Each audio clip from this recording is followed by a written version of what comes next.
All right. All right, Jim Heininger, thank you so much for being on the Brick and Mortar Visibility Podcast. Great to be with you, Melissa. Yes, I'm super excited to talk all about rebranding because our brick and mortar business owners, that's kind of a fun part of business, right? It's kind of the creative part. And um, so I'm excited to get into this topic. But before we dive in, I always like to ask people this little softball question, Jim. So, what did you want to be when you grew up? What do I want to be, or what when I was growing up? What did I want to be? You're tricking me. You're tricking the host here. What's Interestingly going enough, I come from four generations of ministers, so I had to kind of step Oh, away from the family business. I oh, heard I a love different it. kind of calling, and Okay. still wanted to put people on my shoulder and to raise their voices, but in more of in a marketing sense than in a, Yeah. pastoral sense. Oh my goodness. I love it. Okay. So you had to break away from the family mold of that. Um, so tell us a little bit about your journey to get to where you are right now. So grew up in Iowa, actually, and then moved to Chicago where I live now. Spent about 20 years in the big agency business, working on all sorts of large, blue chip brands, global brands, Procter and Gamble, Motorola, so forth, Wendy's. Um, and then went to McDonald's Corporation on a special assignment to help them through some um, pretty critical corporate reputation issues that they had to get solved, or it was really going to continue to pound away at their corporate reputation. And we worked through those, and I said, I want to go back to the big agency business. And they said, how about you start your own business and we will support you. We'll give you business for a few years because we want access to you. We're afraid if you go back to a big agency, we won't get access to you. So I did that. And then we started picking up several rebranding assignments along the way. And so about 6 years ago, I spun it off a separate agency that focuses just on rebranding. And we offer a end-to-end total rebranding package for organizations that are wanting to kind of redefine themselves to their customers, differentiate themselves in the marketplace. And we just focus solely on rebranding at this point. Love it. Okay. So you were working with McDonald's Corporation Correct. and they basically launched, that's the ideal is that we'll pay you as, right? They paying you as a consultant then so that you can Couldn't start have your been own better. business. Oh my gosh. They made it easy Dream. for me. Okay, well, you have a direct line to God then, because that was the best. To Ronald, at least. So Well, that's wonderful. That's a great way to start a business with uh, that's exactly what we would love. Okay, so you had this big corporation, big name. Everybody knows that name. So now you have helped other people. So why rebrand?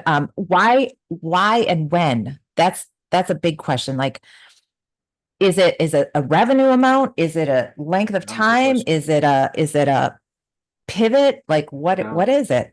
And what's interesting is I got into this specialty of rebranding because it was an opportunity to use all of my career experiences from the marketing, the branding, the corporate communications, PR, Yeah. digital design, all that kind of stuff. So it really allowed me to put my arms completely around a whole process and design a methodology for organizations to do it. But the majority of organizations that come to us face a decision. It's either a need to rebrand or it's an opportunity that they want to rebrand. Now, a need would be something like an acquisition or a merger where you have to sort Sure. through that branding decision. Sometimes they're might have gone through a crisis and they need to get rid of their old brand or culture, or something has changed in the external environment and they need to update their brand to go forward. But the majority of them are actually in this need bucket. And it's where their original brand, they've just outgrown it. And they have a very ambitious new strategic growth plans or want to diversify their products or services or want to go into different geographic markets. And that original brand just isn't doing it for them anymore. And it's not going to help their future growth. And so it's a point in time where they say, let's double down, let's go back to our brand, let's reconstruct it and launch a new one that we can know will carry us forward for years to come. And you probably did that with McDonald's. Can you give an example of or I don't want to speak for you, but example of a client that you did that maybe we know, or an example of that? I'm sorry. So we just finished up a project for a credit union, kind of in the southwest of the U.S. It was an organization that, credit unions are often times named after the original employer with which they were based. And so Mm, they tend to be named, Teachers Association or some company or something like that. But they have to get new members, so they have to broaden out beyond that to be able to grow. And so they needed to leave behind their original name and come up with a new one. Had a very mhm, aggressive growth plan, and expansion into other surrounding states in the Southwest. And so they were rebranded as Sunward. And it was a very kind of Southwestern mhm, feel to going towards the sun and opportunity and better mm, life for all the members that are a part of their mm, organization. So that's kind of just a recent one. And you can see then how mhm, we stood up a whole new story behind it, new visual identity, new training for employees to be able to represent that new brand. Because if you got to make sure that you're presenting a whole new experience for customers than what they had in the past. They're not going to believe you're different just because you have a new name. They're going to believe you're different because the experience that they have with you feels different. There's new service, there's new products, there's new kind of vibe that they will encounter every time they run into you. And that's important as part of a total rebranding package. mhm. Can you, when you said story of the rebrand, what do you mean by that? Like, can you help clarify that just for me? So the story kind of comes in two things. First of all, your brand has to have a story behind it. It has to be able to have something that's relevant to the customers and the promise that you're making Okay. to your customers. So that's kind of that core brand story. But then the rebranding should have a story of its own. Why are you doing this? What's the Okay. value to your customers? Sure. How are they going to experience you differently going forward? And that's when you go to launch it, that's what you'll use to kind of Sure. create the context of what this new brand promise stands for. Mhm. All right. So I love thank you for that example, because I have a dance studio, and a lot of us dance studio owners will say Susie's School of Dance. And Exactly. and sometimes that's great, but after maybe two or three generations, do we still want Susie on the name? Okay. So that makes sense to Yeah. rebrand there. I have a generic name to my business purposefully. So, and I've been in business for a while, 16 years. So when is it, like, you talk about a refresh versus a rebrand? Can you Right. explain the difference between that, and Sure. why would somebody maybe choose one or the other? Yeah, so a refresh is what we tend to call a visual makeover of a brand. Yeah, That yeah. might be where you keep the same name, but you come up with a new logo, use of new colors. Maybe if you've got a brick and mortar, operation, you change the interiors or the exterior to kind of give off a new vibe. And Mm-hmm. you're really staying the same organization and promise to customers, but just a visual and exciting kind of new modern look to it all. But rebranding is at the far end of the scale and is a much more comprehensive effort because you're usually going to change your name, and that Mm-hmm. name is going to signal a That's a lot. new direction, Yeah. something that's different than what people experienced in the past. It's really repositioning the organization too, so that if you are offering a new product or a new service than you have in the past, it opens the doors to the people that would buy that product that might not normally consider you if you were that old brand. So it's meant to kind of reposition you in the marketplace so that new customers will come Mm-hmm. in and new doors will be open for you to support your growth. Mm-hmm. Mm-hmm. Um, okay. So when you I've seen this done really, really well with studio owners specifically, because I've that's my industry. How long is that process? We as business owners are thinking about it probably years before. Like, we're probably, something needs to be done. But when when is it necessary to do even a refresh? Like, maybe, like, is it that plateau time? Like, I'm thinking about, is it my personally, am I just at a plateau here, or do I need to do something like that? Or is it, when I'm stuttering here because I'm like, when is that time Yeah. that maybe we need to look at that What versus are the another triggers? marketing effort? Yeah. So, a refresh, the visual makeover, oftentimes companies do that, 6, 8, 10 years, just to, present Oh, themselves in a new modern way. yeah, You see that you see sports teams who refresh their logos and their colors of their uniforms and all that kind of stuff all the time, sure. primarily because they want you to come buy new gear Yeah. that has the new logo on Yeah, it. yeah, But even Pepsi and, will update their logo, every 10 years or so, just to, make it look more yep, current, because visuals can tend to, they yeah, tend to look dated at times. yeah, So that, and there's probably no hard trigger on a refresh, um, because it's really a proactive move that you would yeah, do to just be able to make some new news to your customers and people you're trying to attract to your yeah, business by going through that kind of visual identity change. A rebranding, you're going to feel the need. yeah, You're going to run into roadblocks to right. grow. You're going to, Yeah. you're going to say, and just use as an example, if you have a dance studio, and let's say you want to add yoga, Mm-hmm. yoga classes to use up the facility, and keep it booked all the time. Well, then you got to add yoga to your kind of your Mm-hmm. name Mm-hmm. so that people that are looking for yoga through SEO and the search are going to find it. So now you've got to add that, you've got to broaden out your name a little bit. Mm-hmm. Now that's a time to maybe say, should we rebrand and come up with a new name for the organization, a whole new positioning? And while you're doing that, think ahead to what might be another service that you might add in the near future. Ah, Don't so know what good. it is. Maybe it's a cycle bar, or something like Mm-hmm. that that Mm-hmm. you say, in order to make sure that my physical location is booked 24 hours a day, I need to add other things to it. So Mm. what might be next so that you're coming up with your new name and your new brand gives you the elasticity to be able to introduce that next Yeah. range of services someday, and you don't have to go through the whole process again. Yeah. How long does that process take, like for your clients? So bigger organizations, it can kind of averages about 9 months. But Okay.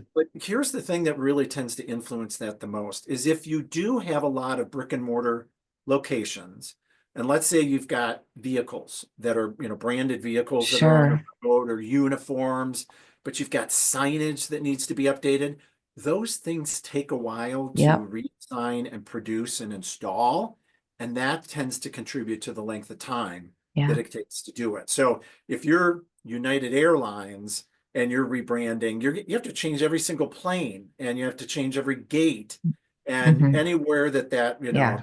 that logo appears, that takes time to implement. And so Mm-hmm. that stretches out the timeline considerably. So we like to say 9 months, and the majority of like 6 months of that is all the creative work at determining Mm-hmm. who that new brand is, Mm-hmm. coming up with a new logo, you know, visual identity ready to roll. And then you need those several months to kind of get all the work done behind the scenes Yeah. before you launch it to your customers. So that's where Mhm. the 9 months tends to fall in place. Okay. Okay. What size of company are you working with mainly, or who's your target market so people know? Yeah. So we tend to work most with what I'm going to describe as small to medium sized businesses. And that's maybe up to 400 million in revenues. These are organizations that they may have a marketing representative internally. They may have a little bit of a department or some creative services, but that's about it. Okay. And they need not only the rebranding expertise that we bring to it, but then the marketing creative Yeah. juices as well. Mm-hmm. So we usually supplement whatever they have internally of a person or a department to be able to bring it to launch. Mm-hmm. I saw a question regarding titles. I'm sorry, I want to ask this one because I thought it was interesting. The trends in rebranding, the rise in number of companies rebranding, becoming more mainstream, uh, shorter names. Can you explain that? Yeah, so we actually kind of geek out on this, and we monitor on a Absolutely. daily That's why I'm basis asking. organizations who announce a rebranding. So we get alerts every day, Okay. of organizations that are rebranding. So we kind of see what the trends are and what's happening and who and why and what the strategy is behind it. Um, the decision to rebrand, I think, used to feel like a much heavier lift to companies and to CEOs primarily than it's become. And it's because people see it happen so frequently that Okay. they're getting a little more comfortable. They're getting confident that if you execute it correctly, that you can do it successfully and not have a disruption to your business. So we're seeing it much more frequently these days. Um, and one of the things that's happening from the creative side is the simplification. So a lot of organizations that originally started out with a longer descriptive name Mm. are dropping that descriptive language because it kind of boxes them in and going just with the name of the company. So, the ones everybody knows is Dunkin' Donuts. Well, they wanted to be known by more than donuts, so they dropped donuts. Now they're just Dunkin'. Oh. So an example, that's an example of how, dropping and shortening names to the key differentiator that they mean to customers as opposed to descriptive language. That's happening all the time now. It used to be Apple Computer Company. It's just Apple to everybody, Yeah. it because of that key distinguishing characteristic. Huh. Hmm. I'm thinking my wheels are turning. Can you see the Yeah. smoke? Wow, I love it. Okay. So I want to hear a horror story and a success story. So I think the horror stories tend to come when um there's a lot of them out there, and what's interesting is the ones that we kind of have tracked tend to be in the UK, where Oh, they actually renamed the postal system in the UK. That was kind of a flop. There was a big delivery service that rebranded, kind of like a FedEx over there, flopped, and it was probably in the execution of it and making sure they took the time to build support for it. But they found themselves having to kind of revert back. The biggest challenge tends to be leadership within the organization. And they're embracing it and understanding and committing mm, to changing up the organization, and the name and the culture and the promise that it has to customers and so forth.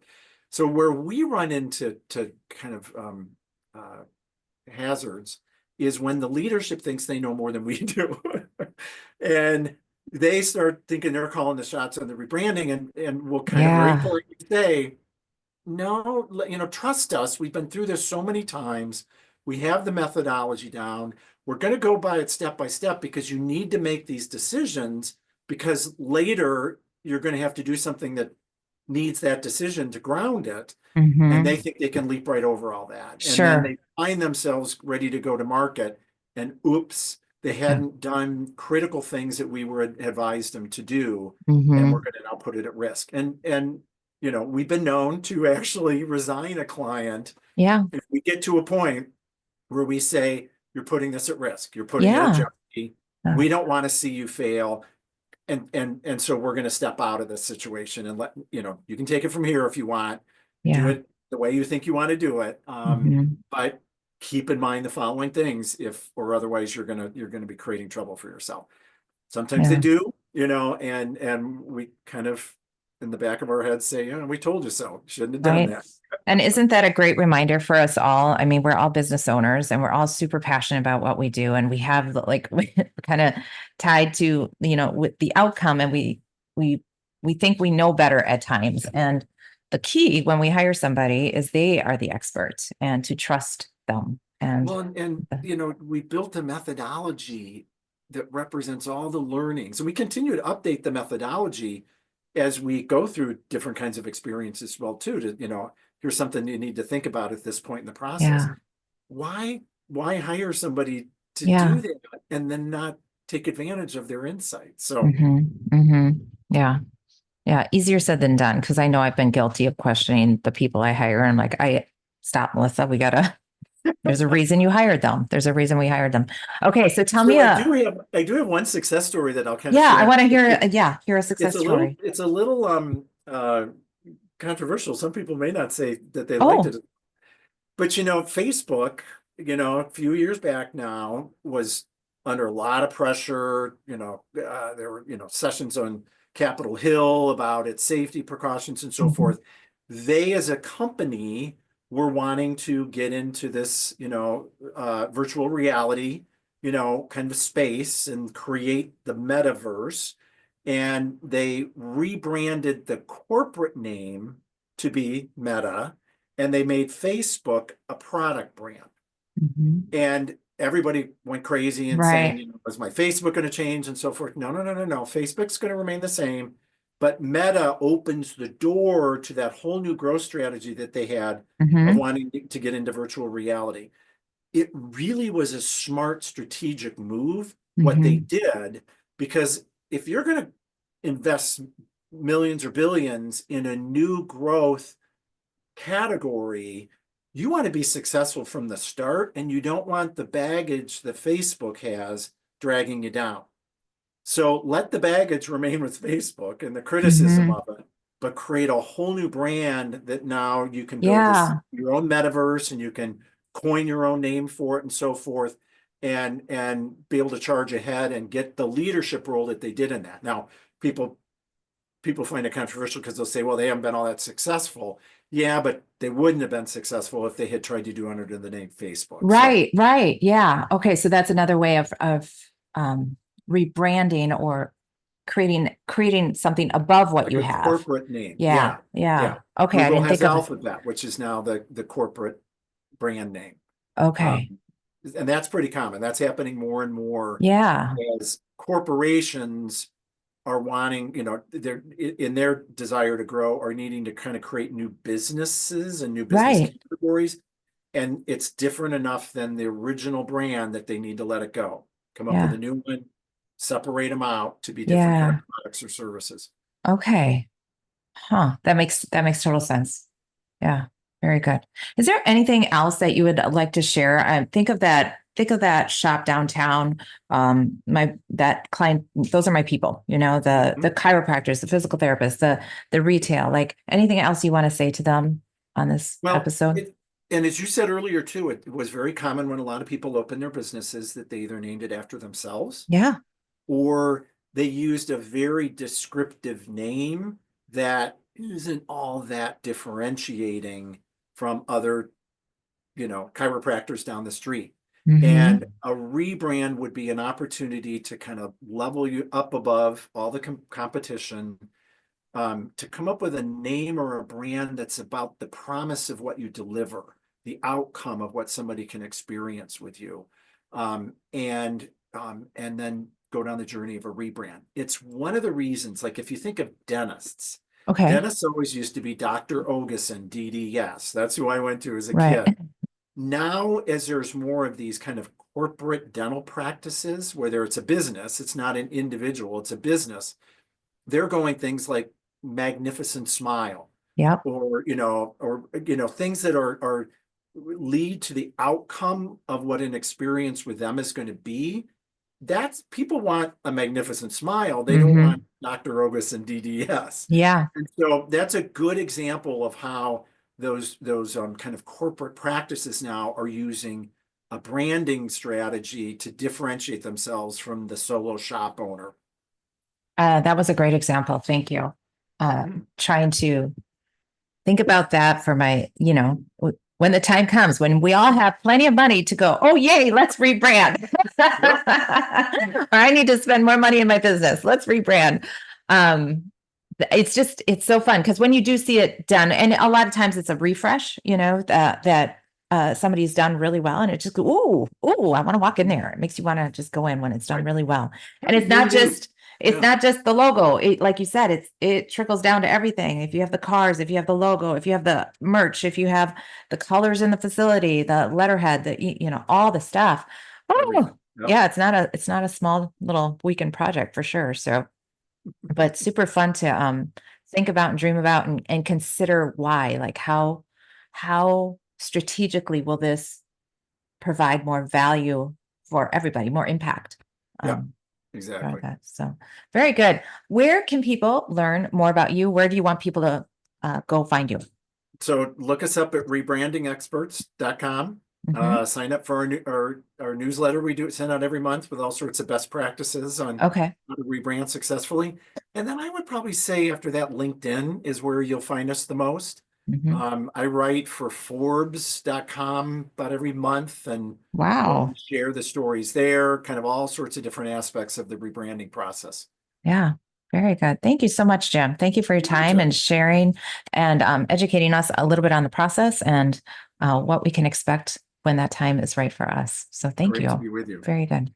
Awesome, everybody. I hope you got something out of this. Check Jim out on LinkedIn and grab his newsletter if that's of interest to you. And we appreciate you taking the time to listen and invest in your business. With that said, everybody have a great week, and we will see you here, same time, same place next week. Peace. Bye-bye.